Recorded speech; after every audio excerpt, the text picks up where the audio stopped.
Hello, my name is Uthman bin Jaizrul. I will present about Spritzer Berhad. Focusing on the company overview, its strategy for success and the business risk it faces. To begin with, Spritzer Berhad is a Malaysian bottled water company that was established in 1989. The company is headquartered in Taiping, Perak, and is well known for producing mineral water and sparkling water products. These products are sold both locally in Malaysia and also exported internationally, including to regions such as Asia and the Middle East. Spritzer sources its water from underground aquifers, which is then carefully purified before being bottled. The company uses automated technology in its production process to ensure high efficiency and consistent product quality. In addition, Spritzer places strong emphasis on sustainability by using recyclable packaging and adopting eco-friendly practices in its operations.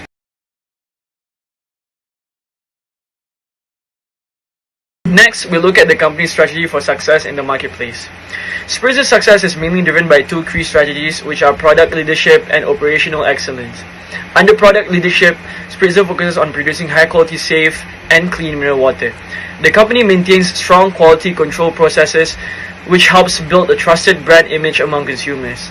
It also continuously innovates, especially in packaging design and sustainability efforts, to meet changing consumer preferences.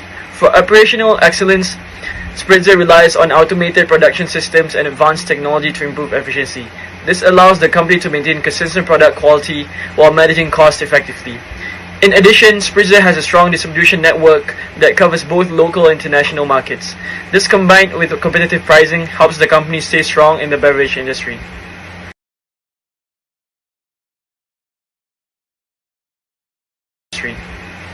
Finally, we look at the business risk faced by Spritzer Berhad. One major risk is raw material cost fluctuations, where changes in prices can affect production costs, while the company can manage this through supplier relationships.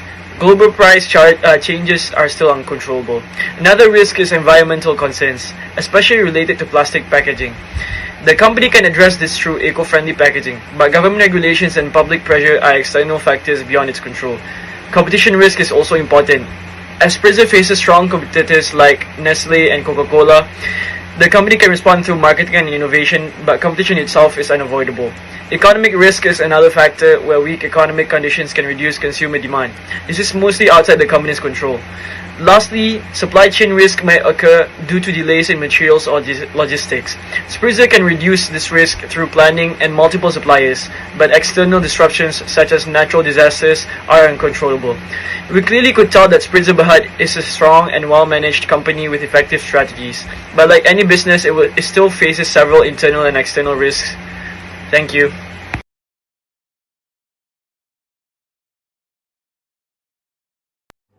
Hello, I'm Rafiul Alam, and I will present our findings on Spritzer's budgeting system, which includes the potential problems and our recommended solutions.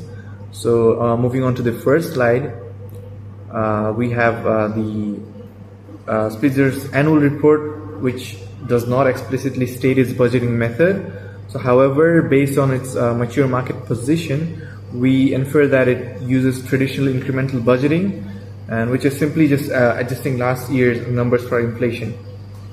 So we recommend a shift to activity-based budgeting, which is also known as ABB. So unlike traditional methods, what ABB focuses is, it focuses on the costs of activities needed to meet the production targets. So for example, given the Spritzer's recent capacity expansion to 1.25 billion liters per year, ABB would track cost drivers like machine setup hours and quality testing cycles, and what this does is this aligns perfectly with the company's operational excellence strategy, which was mentioned earlier, and it also prevents arbitrary budget padding.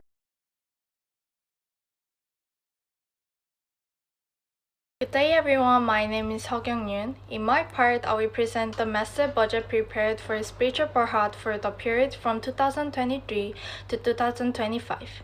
Due to the limited availability of product-specific data in the annual reports, this budget is based on Spritzer Natural Mineral Water 500 ml with an assumed wholesale selling price of 15 ringgit per carton. Several assumptions were made in the preparing the budget. Ending inventory is maintained at 10% of annual sales volume, while beginning inventory in 2023 is assumed to be 3 million cartons. For cash planning, 70% of sales are collected in the current year and 30% in the following year. In addition, 80% of operating expenses are paid in the current year, while the remaining 20% are paid in the next year.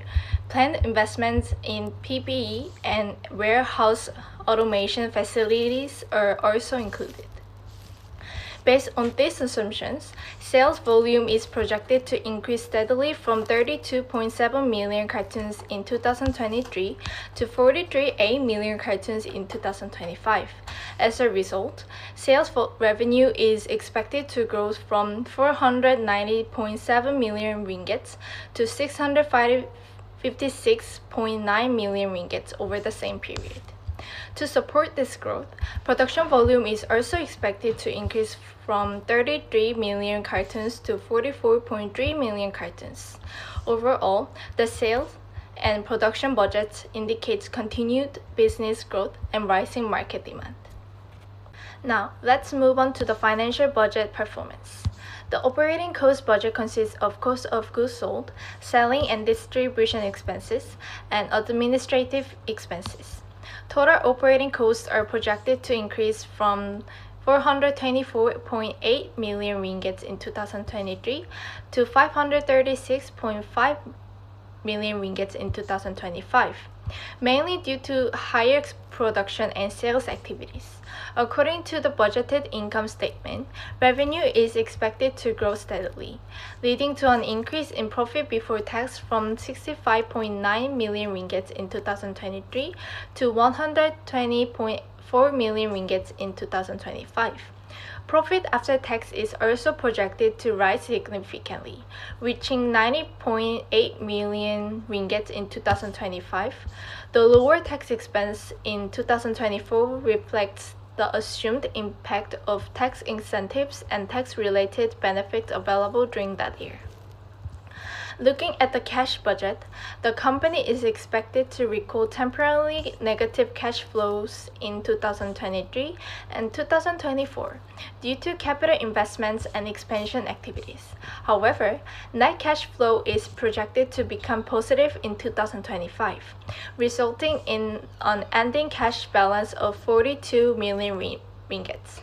In conclusion, the master budget shows that Spritzer Berhad is expected to achieve steady revenue growth, stronger profitability, and an improved cash position by 2025, supporting its long-term expansion plans. That's all from me. Thank you.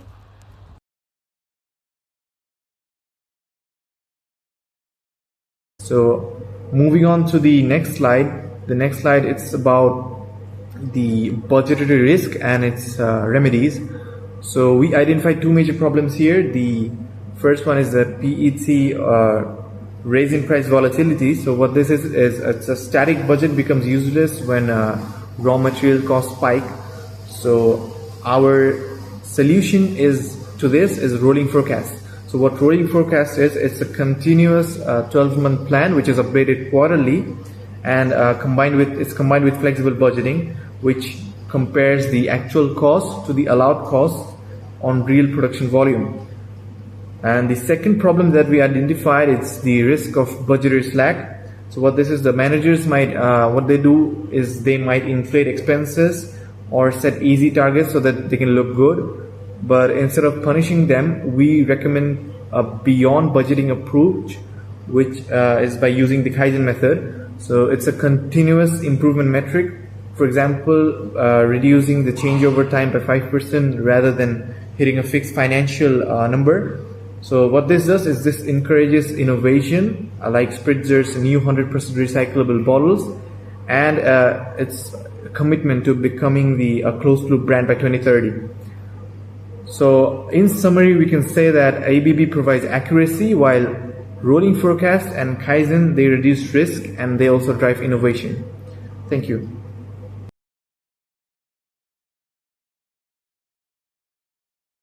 Hi, my my name is Puteri Alia Balkis with Megat Aizam.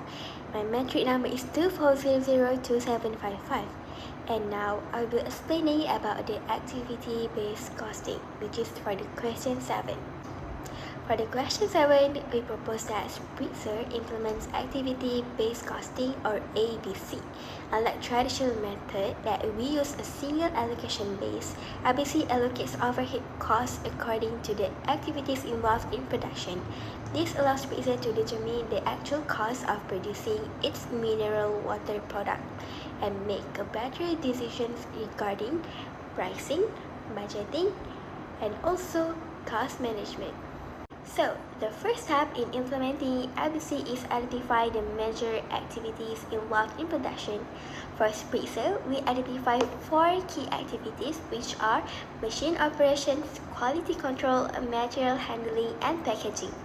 Each activity is assigned a suitable cost driver that reflects how resources are consumed during the production process. After identifying the activities, activity rates are calculated by dividing the cost of each activity pool by its expected activity level. These rates show how much overhead cost is incurred for each unit of activity. The activity rates are used to allocate overhead costs more accurately to the product. Using the activity rates, overhead costs are allocated to Spritzer natural mineral water 500 ml based on its consumption of each activity.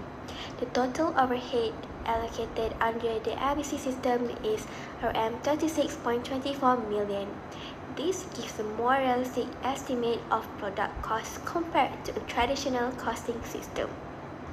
Overall, activity-based costing provides several benefits to Spritzer. It improves the accuracy of product costing, allows overhead costs to be allocated more fairly, and supports better pricing and budgeting decisions.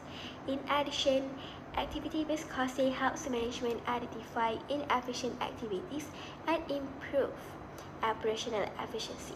Therefore, activity-based costing can be a useful tool for Spritzer as the company continues to expand in operations. That's all from me and my team. Thank you very much.